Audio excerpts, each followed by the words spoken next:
मृत्यु के बाद आत्मा का क्या होता है? क्या वह अपने प्रियजनों को देख सकती है? क्या सच में आत्मा 13 दिनों तक इस संसार में रहती है? और यदि हाँ, तो इन दिनों में वो किन किन अवस्थाओं से गुजरती है? ये एक रहस्य है जिसे समझना हर किसी के लिए जरूरी है। कहा जाता है कि मृत्यु के 24 घंटे बाद आत्मा अपने घर वापस आती है, अपने परिवार, अपने प्रियजनों और उन स्थानों को देखने जहां उसने अपना संपूर्ण जीवन व्यतीत किया। लेकिन क्यों? क्या उसे अपनी मृत्यु का आभास होता है? क्या वह अपने परिवार के दुख और विलाप को महसूस कर सकती है? और मृत्यु के बाद आत्मा को अपने कर्मों के फल कैसे प्राप्त होते हैं? ये रहस्य स्वयं मृत्यु के देवता यमराज ने एक बार देवर्षि नारद को बताया था।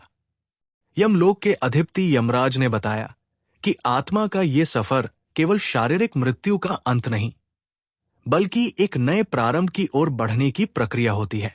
इस वीडियो में हम आपको वही कथा सुनाने जा रहे हैं जो स्वयं यमराज ने नारद जी को सुनाई थी। ये कहानी आपको मृत्यु के बाद आत्मा के अनुभवों और उसके वास्तविक सत्य को समझने में मदद करेगी। एक बार मृत्यु के देवता यमराज यमपुरी में अपने सिंहासन पर विराजमान थे। चारों ओर दिव्य प्रकाश फैला हुआ था। यमलोक के दूत अपने कार्यों में व्यस्त थे। तभी वहां देवर्षि नारद का आगमन हुआ। उनके हाथ में दिव्य वीणा थी और मुखमंडल पर तेज झलक रहा था। उन्होंने यमराज को प्रणाम किया। यमराज ने मुस्कुराते हुए उनका स्वागत किया और बोले, देवर्षि, आज आपके आगमन का क्या कारण है? मुझे प्रसन्नता है कि आप यमलोक पधारे। कहिए, कैसे आना हुआ? नारद मुनि ने विनम्रता से उत्तर दिया, धन्यवाद प्रभु, मैं पृथ्वी लोक का भ्रमण कर रहा था और वहां मैंने एक विचित्र दृश्य देखा जिसने मेरे मन में कई प्रश्न उत्पन्न कर दिए। यमराज जिज्ञासु दृष्टि से नारद जी को देखने लगे और बोले, कौन से प्रश्न देवर्षि? कृपया बताइए, मैं आपकी जिज्ञासा अवश्य शांत करूंगा। इस दृश्य को देखकर मेरे मन में गहरे प्रश्न उठे। यमराज ने नारद जी की बातों को ध्यान से सुना। नारद जी आगे बोले, मृत्यु एक अटल सत्य है, लेकिन इसके बाद क्या होता है, यह रहस्य बना हुआ है। मेरे मन में दो मुख्य प्रश्न उत्पन्न हुए हैं। पहला यह है कि क्या वास्तव में मृत्यु के 24 घंटे बाद आत्मा अपने घर लौटती है? दूसरा ये कि मृत्यु के बाद आत्मा का जो 13 दिनों का सफर बताया जाता है, क्या वह सच में होता है या ये केवल सुनी सुनाई बातें हैं? नारद जी की जिज्ञासा अत्यंत महत्वपूर्ण थी।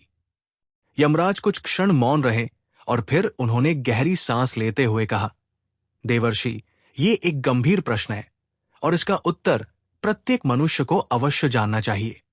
मैं तुम्हें इस रहस्य की पूरी कथा सुनाता हूं, जिसे समझने से हर जीव मृत्यु के वास्तविक स्वरूप को जान सकेगा। यमराज कहानी शुरू करते हैं। बहुत समय पहले की बात है। एक गांव का एक युवा जिसका नाम आरव था। आरव बचपन से ही धार्मिक प्रवृत्ति का था। वो प्रतिदिन तुलसी में जल चढ़ाता, सुबह शाम पूजा पाठ करता और सदा ईश्वर का स्मरण करता। उसके परिवार में उसके पिता, पत्नी और एक छोटा सा बच्चा था। मां का देहांत कई वर्षों पहले हो चुका था और अब उसके पिता भी लंबे समय से बीमार थे। समय बीतता गया और एक दिन उसके पिता ने भी इस संसार को छोड़ दिया। ये घटना आरव के लिए असनीय थी। उसने अपने पिता का विधि पूर्वक अंतिम संस्कार किया, लेकिन उसके मन में अनेकों प्रश्न उमड़ने लगे। मृत्यु के बाद आत्मा का क्या होता है? क्या आत्मा वास्तव में घर लौटती है? यदि हाँ तो क्यों? इन प्रश्नों के उत्तर खोजने के लिए वो एक आध्यात्मिक यात्रा पर निकल पड़ा। कई गांवों और जंगलों से होते हुए अंततः वो एक आश्रम पहुंचा, जहां एक तेजस्वी संत ध्यान मगन थे। आरव ने उनके चरणों में गिरकर पूछा, गुरुदेव, मृत्यु के बाद आत्मा का क्या होता है? क्या यह सच है कि मृत्यु के 24 घंटे बाद आत्मा अपने घर लौटती है? संत मुस्कुराए और बोले, बेटा, यदि तुम इस रहस्य को सच में समझना चाहते हो तो तुम्हें इस जंगल में और आगे बढ़ना होगा। वहां तुम्हारे सभी प्रश्नों के उत्तर तुम्हारा इंतजार कर रहे हैं। आरव ने श्रद्धा से सिर झुकाया और कहा, गुरुदेव, मैं ये यात्रा करने के लिए तैयार हूं। कृपया मुझे मार्ग दिखाइए।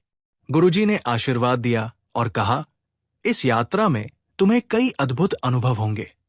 रास्ते में जो घटित होगा वही तुम्हें मृत्यु और आत्मा के रहस्यों को समझने में सहायता करेगा। पीपल का ये भयंकर और डरावना रास्ता उसे डरा जरूर रहा था, लेकिन उसके मन में उठ रही जिज्ञासा कहीं अधिक बलवान थी। वो निडर होकर चलता गया और कुछ दूरी पर उसे एक विशाल पीपल का वृक्ष दिखाई दिया, लेकिन ये कोई साधारण वृक्ष नहीं था। उसकी शाखाएं सांपों की तरह लहर रही थी और उसकी छाल पर मानो किसी का चेहरा उभर आया था। जैसे ही आरव उसके पास पहुंचा, वो वृक्ष मानवीय स्वर में बोल उठा, हे मानव, ठहरो, कहां जा रहे हो? आरव ये सुनकर स्तब्ध रह गया। एक वृक्ष बोल रहा था, परंतु वो घबराया नहीं। उसने हाथ जोड़कर पीपल के वृक्ष को प्रणाम किया और आदर पूर्वक बोला, हे महावृक्ष, मैं यहां मृत्यु के रहस्यों को जानने आया हूं। मेरे मन में कई प्रश्न हैं और मैं उनके उत्तर खोजने के लिए ये यात्रा कर रहा हूं। पीपल के वृक्ष ने गंभीर स्वर में कहा, तुम्हारी जिज्ञासा योग्य है। मानव, मैं तुम्हें मृत्यु के बाद की प्रथम अवस्था के बारे में बता सकता हूं, लेकिन उससे पहले तुम्हें मेरी एक पहेली का उत्तर देना होगा। यदि तुम सही उत्तर दे सके तो ही मैं तुम्हें आगे का ज्ञान दूंगा। आरव ने श्रद्धा से सिर झुकाया और कहा, महावृक्ष, कृपया अपनी पहेली पूछे, मैं उत्तर देने का प्रयास करूंगा। पीपल का वृक्ष थोड़ा मुस्कुराया और बोला, सुनो, ये पहेली तुम्हारे ही जीवन से जुड़ी है। जब जीवित होता हूं तब काला होता हूं, मरने के बाद मैं लाल हो जाता हूं। आरव ने ध्यानपूर्वक सुना और सोच में पड़ गया। यह पहेली साधारण नहीं थी। वो कुछ देर तक विचार करता रहा। उसके मन में कई वस्तुओं के विचार आए, लेकिन फिर अचानक उसका ध्यान एक वस्तु की ओर गया जिसका प्रयोग वह प्रतिदिन अपने घर के हवन और पूजा में करता था। उसकी आंखों में चमक आ गई। उसने पीपल के वृक्ष की ओर देखा और आत्मविश्वास से उत्तर दिया, इसका उत्तर कोयला है। जब कोयला जीवित रहता है तो वह काला होता है, जलने के बाद वो लाल हो जाता है और धीरे धीरे बिखर कर राख में बदल जाता है। जैसे ही आरव ने ये उत्तर दिया, पीपल के वृक्ष की शाखाएं एकाएक हिलने लगी। चारों ओर हवा तेजी से बहने लगी और वृक्ष ने स्वर को गंभीर करके कहा, सत्य कहा वत्स, तुमने मेरी पहेली का सही उत्तर दिया है। अब मैं तुम्हें मृत्यु के बाद की प्रथम अवस्था के बारे में बताऊंगा। ध्यानपूर्वक सुनो। पीपल के वृक्ष ने आगे कहा, बेटा, जब शरीर नष्ट हो जाता है तब आत्मा एक भ्रम की स्थिति में आ जाती है। उसे समझ ही नहीं आता कि वो मुक्त हुई है या किसी बंधन में है। ये मृत्यु के बाद के पहले 24 घंटे की सबसे रहस्यमय अवस्था होती है। आरव ध्यान से सुन रहा था, लेकिन उसके मन में और जिज्ञासा जाग उठी। उसने हाथ जोड़कर पूछा, महावृक्ष, कृपया विस्तार से समझाइए, मृत्यु के तुरंत बाद आत्मा को क्या अनुभव होता है? पीपल ने गहरी सांस ली, मानो किसी पुरातन स्मृति को जागृत कर रहा हो, और फिर कहा, जब मृत्यु होती है तो आत्मा शरीर से अलग हो जाती है, परंतु पहले ही क्षण में आत्मा को यह समझ नहीं आता कि वो अब देह से मुक्त हो गई है। वो स्वयं को जीवित ही मानती है। ये ठीक वैसा ही है जैसे कोई गहरी नींद में हो और अचानक नींद टूट जाए, परंतु उससे ये भान न हो कि वो जाग चुका है। आत्मा उसी स्थिति में भटकती रहती है। सौरव ने चकित होकर पूछा कि आत्मा को मृत शरीर दिखाई देता है। पीपल ने कुछ कहा, आत्मा का सबसे अधिक मोह अपने घर परिवार से रहता है। वो अपने प्रियजनों के आसपास ही घूमती रहती है। कई आत्माएं घर में ही रुकी रहती है, अपने परिवार के लोगों को देखती है, लेकिन वे कुछ कर नहीं पाती। कभी कभी आत्मा को ये आभास भी होता है कि वो अभी भी जीवित है। उसे भूख लगती है, प्यास लगती है, लेकिन जब वो भोजन की ओर बढ़ती है तो पाती है कि वो खा नहीं सकती। जब वो अपने प्रियजनों को गले लगाने का प्रयास करती है तो पाती है कि वे उसे महसूस नहीं कर सकते। ये स्थिति आत्मा के लिए सबसे अधिक कष्टदायक होती है। हाँ, जैसे जैसे समय बीतता है, आत्मा को धीरे धीरे अपने कर्मों का आभास होने लगता है। यदि उसके जीवन में अच्छे कर्म थे तो उसे भीतर से शांति अनुभव होती है। लेकिन यदि उसने बुरे कर्म किए थे, किसी का दिल दुखाया था, अधर्म किया था, तो वो पीड़ा से भर उठती है। उससे अपने ही पापों का बोझ महसूस होने लगता है। कई आत्माएं इतनी अशांत होती है कि वे घर के भीतर ही अटक जाती है, और जब उनका शरीर जलाया जाता है तब भी वे वही भटकती रहती है। पीपल ने अपनी बात समाप्त की और कुछ क्षणों के लिए मौन हो गया। आरव पूरी तरह स्तब्ध था। उसे अब समझ आ रहा था कि मृत्यु केवल एक अंत नहीं, बल्कि एक नई यात्रा की शुरुआत होती है। उसने आदरपूर्वक पीपल को प्रणाम किया और कहा, महावृक्ष, आपने जो ज्ञान दिया वह मेरे लिए अमूल्य है। अब मैं जानना चाहता हूं कि मृत्यु के बाद आत्मा की आगे की यात्रा कैसी होती है। कृपया मुझे आगे का मार्गदर्शन दे। पीपल ने मुस्कुराकर कहा, वत्स, यदि तुम सच में मृत्यु का रहस्य समझना चाहते हो तो तुम्हें और आगे जाना होगा। वहां तुम्हें और भी गूढ़ सत्य ज्ञात होंगे। आरव ने सिर झुकाया और आरव अपनी यात्रा में आगे बढ़ता गया। जंगल गहरा होता जा रहा था। पक्षियों की आवाजें धीरे धीरे कम होती जा रही थी और चारों ओर एक रहस्यमय शांति छा गई थी। तभी उसे एक विशाल काले रंग का कौवा दिखाई दिया। ये कौवा आम पक्षियों से कहीं बड़ा और अद्भुत था। उसकी आंखें जलती हुई अंगारों जैसी प्रतीत हो रही थी और उसके पंखों से एक दिव्य आभा निकल रही थी। आरव कौवे के पास गया और हाथ जोड़कर प्रणाम किया। कौवा अपनी भारी और गंभीर आवाज में बोला, वत्स, तुम कौन हो और इस गहरी जंगल में क्या कर रहे हो? आरव ने सिर झुकाकर उत्तर दिया, हे दिव्य पक्षी, मैं मृत्यु के रहस्यों को जानने के लिए इस यात्रा पर निकला हूं। मैंने अब तक ये जाना कि मृत्यु के तुरंत बाद आत्मा भ्रमित रहती है, लेकिन मैं ये समझना चाहता हूं कि 24 घंटे बाद आत्मा अपने घर क्यों लौटती है। सुगब ने गहरी सांस लिए और कहा, मैं तुम्हें ये उत्तर दूंगा, लेकिन पहले तुम्हें मेरी एक पहेली का उत्तर देना होगा। यदि तुम इसका सही उत्तर दे सके तभी मैं तुम्हें मृत्यु के इस रहस्य का ज्ञान दूंगा। मनुष्य के जीवन का सबसे बड़ा बंधन कौन सा है? आरव कुछ क्षण के लिए सोच में पड़ गया। उसके मन में कई विचार आने लगे। धन, परिवार, इच्छाएं, शरीर, लेकिन कौन सा सबसे बड़ा बंधन है? कुछ देर चिंतन करने के बाद उसने उत्तर दिया, मोह। मनुष्य का सबसे बड़ा बंधन मोह है। वो अपने परिवार, धन, शरीर और भावनाओं के मोह में बंधा रहता है, और यही बंधन उसे जन्म जन्मांतर तक भटकाता है।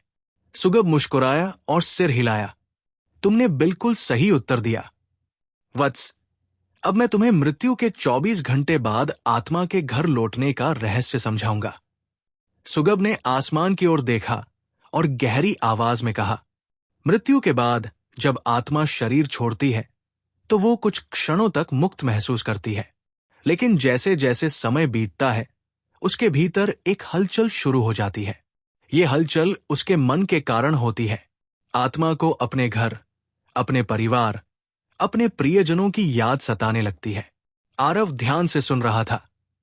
सुगब ने आगे कहा, जब शरीर जलता है तो आत्मा वहां से अलग तो हो जाती है, लेकिन उसका मोह समाप्त नहीं होता। वो अपने प्रियजनों को रोते हुए देखती है। अपने घर में अपने बच्चों और पत्नी को अकेला महसूस करती है। उसे लगता है कि वो अभी भी उनके पास जा सकती है, उन्हें सांत्वना दे सकती है, लेकिन जैसे ही वो कोशिश करती है उसे एहसास होता है कि कोई उसे देख नहीं सकता, कोई उसे सुन नहीं सकता। आरव ने आश्चर्य से इसे पूछा, तो क्या आत्मा दुखी होती है? सुगब गंभीर स्वर में बोला, हां, आत्मा बहुत दुखी होती है। वो अपने प्रियजनों को पुकारती है, अपने बच्चे के सिर पर हाथ फेरना चाहती है, अपने घर में घूमना चाहती है, लेकिन वो केवल एक छाया बनकर रह जाती है। ये उसकी सबसे बड़ी पीड़ा होती है। तब आत्मा को धीरे धीरे इस संसार से मुक्त होने में सहायता मिलती है। आरव की आंखें नम हो गई थी। उसने धीमे स्वर में पूछा, तो क्या आत्मा हमेशा के लिए अपने घर ही रहती है? सुगब ने उत्तर दिया, नहीं, लेकिन जो आत्माएं अपने जीवन में बहुत अधिक मोह में बंधी रहती हैं, वे अधिक समय तक भटकती रहती हैं।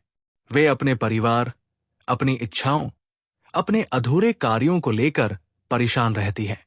उन्हें यह स्वीकार करने में समय लगता है कि अब वे इस संसार का हिस्सा नहीं रही। यही कारण है कि मृत्यु के बाद परिवार को आत्मा की शांति के लिए कर्मकांड करने चाहिए, ताकि आत्मा इस मोह से मुक्त हो सके और अपनी आगे की यात्रा कर सके। सुगब ने आरव को देखा और कहा, अब तुम जान चुके हो कि आत्मा मृत्यु के 24 घंटे बाद अपने घर क्यों लौटती है। ये मोह ही आत्मा को खींचकर वापस ले आता है। लेकिन अब तुम्हें आगे की यात्रा करनी होगी, क्योंकि अभी भी बहुत से रहस्य बाकी है। आरव ने सुगब के चरणों में सिर झुकाया और कहा, हे दिव्य पक्षी, आपने मुझे अनमोल ज्ञान दिया। अब मैं जानना चाहता हूं कि जब आत्मा मोह से मुक्त हो जाती है, तब उसकी आगे की यात्रा कैसी होती है। सुगब ने गंभीर स्वर में कहा, वत्स, यदि तुम सच में जानना चाहते हो तो तुम्हें अपनी यात्रा जारी रखनी होगी। आगे तुम्हें और भी गूढ़ रहस्य ज्ञात होंगे। जाओ और आगे बढ़ो।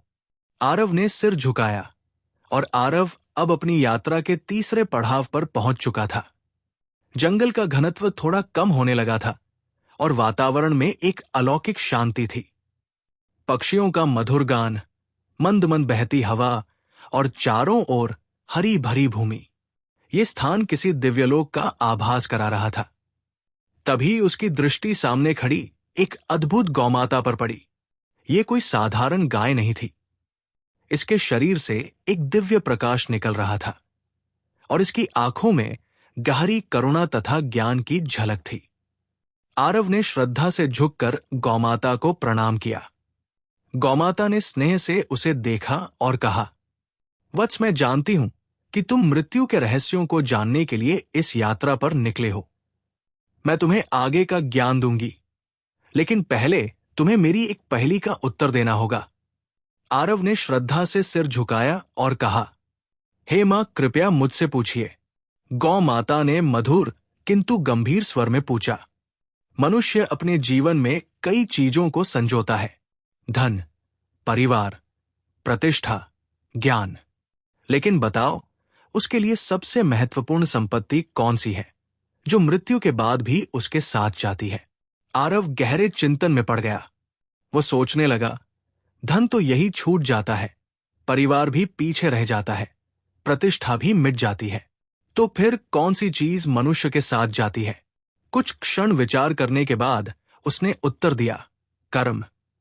मनुष्य के कर्म ही उसकी सबसे बड़ी संपत्ति होते हैं। धन, परिवार और प्रतिष्ठा सब यही छूट जाते हैं, लेकिन अच्छे या बुरे कर्म उसकी आगे की यात्रा तय करते हैं। गौ माता मुस्कुराई और सिर हिलाया। तुमने सही उत्तर दिया वत्स। अब मैं तुम्हें मृत्यु के तीसरे चरण का रहस्य बताऊंगी। गौ माता ने अपनी आंखें बंद की और उनके चारों ओर एक दिव्या आभा फैल गई। जब आत्मा मृत्यु के बाद अपने मोह से मुक्त हो जाती है, तब उसका सामना अपने कर्मों से होता है। आत्मा को अपने संपूर्ण जीवन का प्रतिबिंब दिखाई देता है। उसने जो अच्छे कर्म किए होते हैं, वे उसे प्रकाश की ओर ले जाते हैं, और जो बुरे कर्म किए होते हैं, वे उसे अंधकार की ओर धकेलते हैं।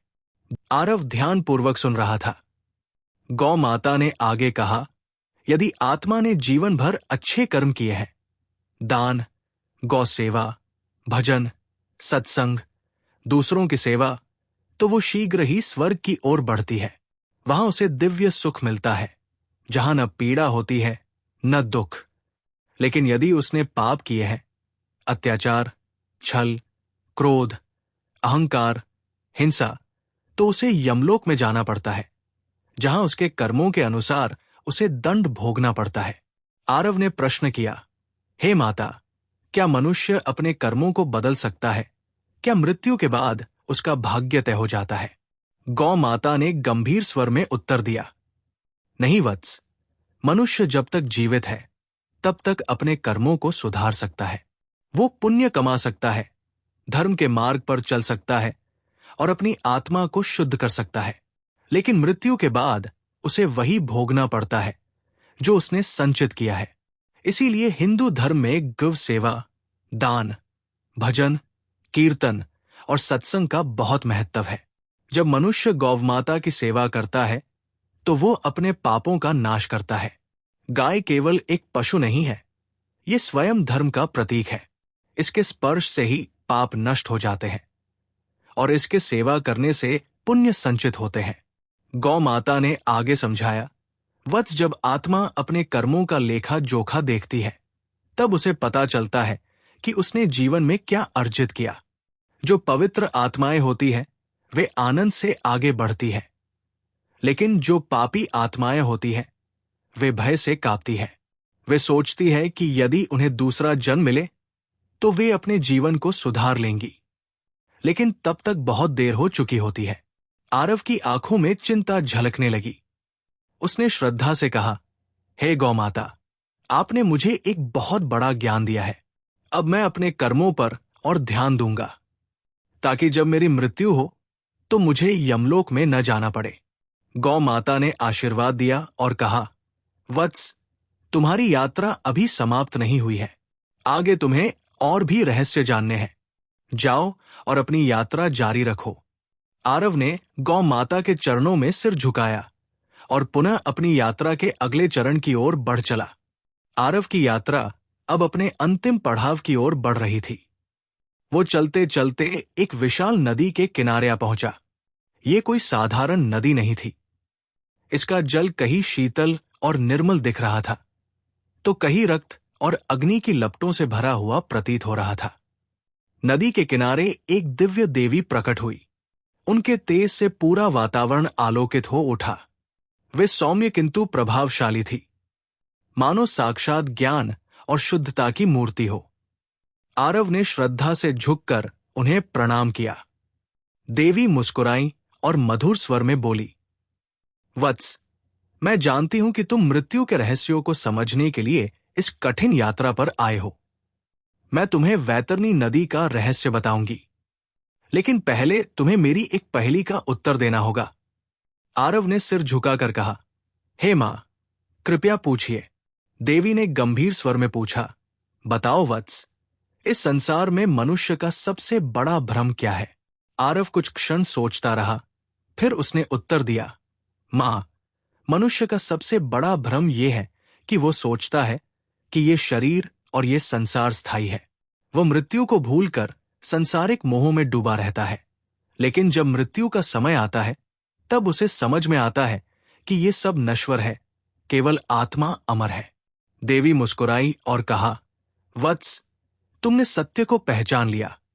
अब मैं तुम्हें वैतरणी नदी के रहस्य का ज्ञान दूंगी।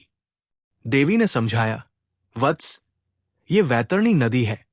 ये यमलोक और पितृलोक के बीच बहती है। ये आत्मा के लिए अंतिम परीक्षा होती है। जिन्होंने अपने जीवन में पुण्य किए होते हैं वे इसे आसानी से पार कर लेते हैं और स्वर्ग या मोक्ष की ओर बढ़ जाते हैं, लेकिन जिन्होंने पाप और अधर्म किया होता है उनके लिए ये नदी अग्नि और रक्त से भरी हुई प्रतीत होती है। वे इसमें फंस जाते हैं और छटपटाते रहते हैं। आरव भय और विस्मय से ये दृश्य देख रहा था। उसने प्रश्न किया, मां, आत्मा के लिए ये नदी इतनी महत्वपूर्ण क्यों है? देवी ने उत्तर दिया, वत्स, ये नदी आत्मा की अंतिम परीक्षा है। ये उसके जीवन के कर्मों का प्रतिबिंब है। जिन्होंने अधर्म, पाप और अन्याय किया उनके लिए ये नदी एक भयंकर यातना का स्थान बन जाती है। वे इसमें फंस जाते हैं और तब तक कष्ट भोगते हैं जब तक उनके पापों का नाश नहीं हो जाता। आरव ये सुनकर गंभीर हो गया। उसने प्रश्न किया, मां, आत्मा इस नदी को कैसे पार कर सकती है? देवी ने कोमलता से समझाया, वत्स, आत्मा केवल सच्चे ज्ञान, भक्ति और अच्छे कर्मों के आधार पर इस नदी को पार कर सकती है। जीवन में गौ सेवा, दान, धर्म कर्म, सत्य आचरण और भक्ति करने वाले सहज ही इसे पार कर जाते हैं। विशेषकर गौदान, गाय का दान करने वालों के लिए ये नदी एक सरल मार्ग बन जाती है, क्योंकि गौ माता धर्म का प्रतीक है और जो उसकी सेवा करता है वो अपने पापों को नष्ट कर सकता है। आरव ये सुनकर चकित रह गया। उसने एक और प्रश्न किया, मां, यदि कोई व्यक्ति जीवन में अच्छे कर्म न करे तो क्या वो कभी इस नदी को पार नहीं कर सकता? देवी ने गंभीर स्वर में उत्तर दिया, वे पुनर्जन्म के चक्र में फंस जाती है और कई जन्मों तक कष्ट सहती है। आरव की आंखें खुल चुकी थी। उसने देवी को प्रणाम किया और कहा, हे मां, आपने मुझे सत्य का ज्ञान दिया। अब मैं अपनी जीवन को और भी पवित्र बनाऊंगा, ताकि मेरी आत्मा मृत्यु के बाद सही मार्ग पर चल सके। देवी ने आशीर्वाद दिया और कहा, वत्स, अब तुम्हारी यात्रा पूरी हुई। जाओ और इस ज्ञान को संसार तक पहुंचाओ, ताकि लोग मृत्यु से पहले जीवन को समझ सकें। यमराज के वचन सुनकर नारद जी के सभी संदेह दूर हो गए। नारद जी ने हाथ जोड़कर कहा, प्रभु, आपकी ये दिव्य कथा सुनकर मेरे सभी प्रश्नों के उत्तर मिल गए हैं। अब मुझे स्पष्ट हो गया कि मृत्यु के बाद आत्मा किस प्रकार अपनी यात्रा पूरी करती है। मैं इस सत्य का प्रचार प्रसार करूंगा, ताकि अधिक से अधिक लोग इस गूढ़ ज्ञान को समझ सकें और धर्म के मार्ग पर चल सकें। यमराज ने नारद जी को आशीर्वाद दिया और कहा, देवर्षि, यदि मनुष्य इसे सत्य समझकर अपनी जीवन व्यतीत करे, तो वे मोह माया से दूर हो सकते हैं और सही मार्ग का अनुसरण कर सकते हैं। जाओ और इस ज्ञान को फैलाओ। दोस्तों, अगर आपको ये वीडियो पसंद आई हो तो इसे लाइक जरूर करें। इस ज्ञान को अधिक से अधिक लोगों तक पहुंचाने के लिए शेयर करें और ऐसे ही अद्भुत आध्यात्मिक और रहस्यमय ज्ञान से भरी कहानियां सुनने के लिए चैनल को सब्सक्राइब जरूर करें। घंटी नोटिफिकेशन बेल दबाना न भूलें, ताकि हमारी हर नई वीडियो आप तक पहुंच सके। धन्यवाद।